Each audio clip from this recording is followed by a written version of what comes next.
brought to you by TechnoSpark 20 series smartphones। नमस्कार, बिहार तक पर आप देख रहे हैं बड़ा सवाल और मैं हूं आपके साथ रोहित सिंह। आज हम किशनगंज में मौजूद हैं और किशनगंज में दरअसल असदुद्दीन ओवैसी ने अपना उम्मीदवार तो उतार ही दिया है। अख्तरुल इमान जो कि पार्टी के प्रदेश अध्यक्ष हैं, विधायक हैं, उन्होंने किशनगंज से नॉमिनेशन तो कर दिया है। यानी किशनगंज में कम से कम ओवैसी का फैक्टर जो है वो काम कर सकता है, नहीं कर सकता है, लेकिन उन्होंने अपना उम्मीदवार ज़रूर उतार दिया। लेकिन आज हम बड़ा सवाल में चर्चा कर रहे हैं एक बार फिर से पूर्णिया की हाई प्रोफाइल सीट को लेकर, क्योंकि पूर्णिया जो है अब एक तरीके से कहें तो चुनावी जो एक मैप है उसमें एक तरीके से कहिए तो टॉप 5 सीटों में उसका नाम अब शुमार हो चुका है। जो टॉप 5 सीटों पर जिसकी सबसे ज़्यादा नज़र है उसमें पूर्णिया भी एक है और इसकी वजह दरअसल है पप्पू यादव का मैदान में उतरना। दरअसल पूर्णिया को लेकर पिछले 2 सप्ताह से बाज़ार गर्म है। इस चुनावी माहौल में जो है पूर्णिया का जिक्र जो है हर घंटे हर मिनट ऐसा लगता है वो चल रहा है और इसकी दरअसल वजह है पप्पू यादव। पप्पू यादव इसलिए क्योंकि पप्पू यादव ने चुनावों की तारीख की घोषणा से पहले ही ये एक तरीके से ऐलान कर दिया था कि वो मर जाएंगे लेकिन पूर्णिया नहीं छोड़ेंगे और पूर्णिया से चुनाव किसी भी कीमत पर लड़ेंगे। और आज आखिरकार हुआ भी वही। पप्पू यादव ने आखिरकार आज पूर्णिया लोकसभा सीट से चुनाव लड़ने के लिए अपना नामांकन कर दिया है। हाँ, किसी पार्टी के सिंबल पर नहीं बल्कि निर्दलीय के रूप में।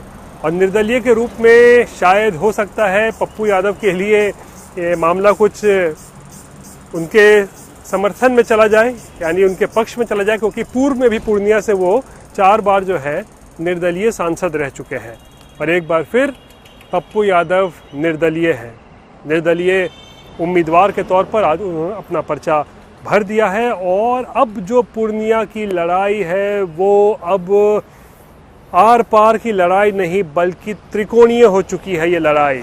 एक तरफ जहां एनडीए से संतोष कुशवाहा जेडीयू उम्मीदवार, वहीं दूसरी तरफ बीमा भारती आरजेडी से महागठबंधन की उम्मीदवार जो पहले जेडीयू में थी, हाल के दिनों में विधायकी से इस्तीफा दिया, आरजेडी में आई, टिकट मिला और ऐसा लग रहा था कि ये लड़ाई जो है वो एक तरीके से आर पार की लड़ाई होगी, एनडीए बनाम महागठबंधन। लेकिन पप्पू यादव का तड़का जो है इन चुनावों में अब लग चुका है और पप्पू यादव का ये तड़का जो है उसने इस चुनाव को त्रिकोणीय बना दिया है। और ऐसे में बड़ा सवाल है पप्पू यादव के मैदान में उतरने से किसको नुकसान किसको फ़ायदा होने जा रहा है, ये दरअसल अब सबसे बड़ा सवाल बना हुआ है। पहले सवाल था कि पप्पू यादव चुनाव लड़ेंगे भी नहीं लड़ेंगे, वो बड़ा सवाल था। लेकिन अब बड़ा सवाल थोड़ा बदल गया है कि पप्पू यादव जब चुनावी समर में उतर चुके हैं तो नुकसान किसको पहुंचाएंगे,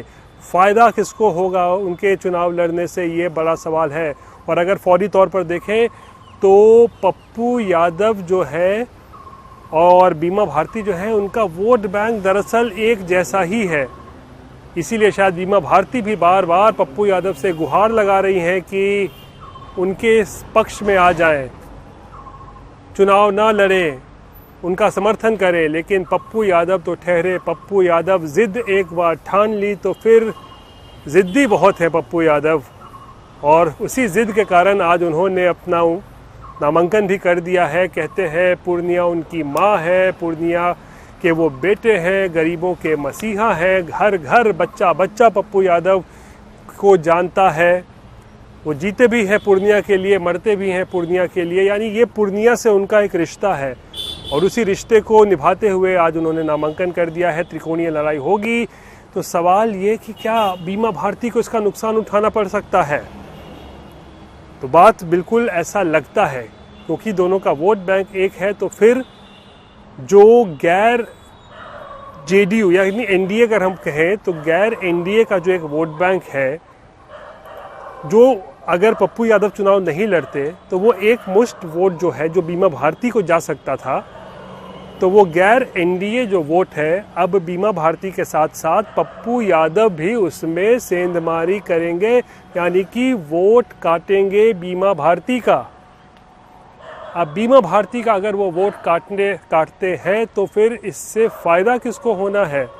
जाहिर सी बात है, फ़ायदा पहुंचेगा एनडीए को। संतोष कुशवाहा जो कि उम्मीदवार हैं जेडीयू के, उनको इसका फ़ायदा मिल सकता है। और उससे भी बड़ा सवाल है कि क्या पप्पू यादव लालू प्रसाद से इन चुनावों के बदौलत, यानी इस चुनाव में अब बदला भी लेंगे, क्योंकि उनके साथ जो कथित रूप से जो बात सामने आई है कि लालू ने जो किया है, उनको राजनीतिक तौर पर समाप्त करने की जो एक साजिश रचने की बात आ रही है, जो आरोप लगाए जा रहे हैं कि उनको समाप्त करने की कोशिश हो रही थी पप्पू यादव को, तो क्या इन चुनावों में अब मैदान में उतरने के बाद पप्पू यादव आरजेडी से ही बदला लेंगे, बीमा भारती को नुकसान पहुंचाएंगे, आरजेडी को नुकसान पहुंचाएंगे, और आरजेडी को नुकसान पहुंचाने के साथ साथ क्या लालू प्रसाद से बदला लेंगे बीमा भारती को हराकर? क्योंकि ऐसा लगता है कि पप्पू यादव इन चुनाव में उनकी जीत हो ना हो, लेकिन कम से कम वो इतना कुवत ज़रूर रखते हैं, इतनी ताकत ज़रूर रखते हैं कि वो किसी को हरा सकते हैं। और ऐसे में अगर वो बीमा भारती का वोट काटते हैं तो जाहिर सी बात है इसका सीधा सीधा फ़ायदा होगा एनडीए को, नुकसान पहुंचेगा आरजेडी को, और आरजेडी की हार यानी कि पप्पू यादव का लालू प्रसाद और तेजस्वी यादव से बदला। क्योंकि आज जो बड़ी बात पप्पू यादव ने कही है कि कुछ लोग उनका पॉलिटिकल मर्डर करना चाहते हैं, बात बहुत बड़ी है। पप्पू यादव दरअसल पिछले 2 सप्ताह से काफ़ी कहें तो वो टॉर्चर से गुज़र रहे थे। वो कह रहे थे इतना परेशान मैं ज़िंदगी में नहीं हुआ। एक सीट उन्होंने मांगी थी लालू से, उनका कहना है कि पूर्णिया छोड़ दीजिए मेरे लिए, आप बाकी जो चाहेंगे जैसा चाहेंगे वैसा मैं करूँगा, जहाँ जहाँ आरजेडी के उम्मीदवार होंगे मैं वहाँ सब जगह जाके प्रचार प्रसार समर्थन करूँगा, लेकिन मुझे पूर्णिया दे दो। सिर्फ पूर्णिया मांग रहे थे पप्पू यादव, लेकिन लालू ने वो भी नहीं दिया उनको। और शायद लालू को ये डर होगा कि कहीं उनके बेटे तेजस्वी यादव के सामने कोई और नेता जो है वो खड़ा ना हो जाए, और इसीलिए शायद राजनीतिक तौर पर पप्पू यादव को समाप्त करने के लिए लालू ने, हो सकता है इस तरीके की एक कह सकते हैं साजिश रची हो कि आज पप्पू यादव जो है वो कहीं के नहीं रहे। कांग्रेस में गए थे, पार्टी का विलय किया, सोचा था कि कांग्रेस में लड़ेंगे, लेकिन वहाँ से भी वो बैरन वापस कुछ नहीं हुआ। तो अब चुनावी समर में उतर चुके हैं पप्पू यादव, और बड़ा सवाल ये है कि पप्पू यादव के मैदान में उतरने से फ़ायदा किसको है। बहरहाल ये थी आज बिहार से जुड़ी हुई सबसे बड़ी खबर। बाकी की तमाम खबरों के लिए आप देखते रहिए बिहार तक, और मुझे आज के लिए दीजिए इजाज़त। नमस्कार।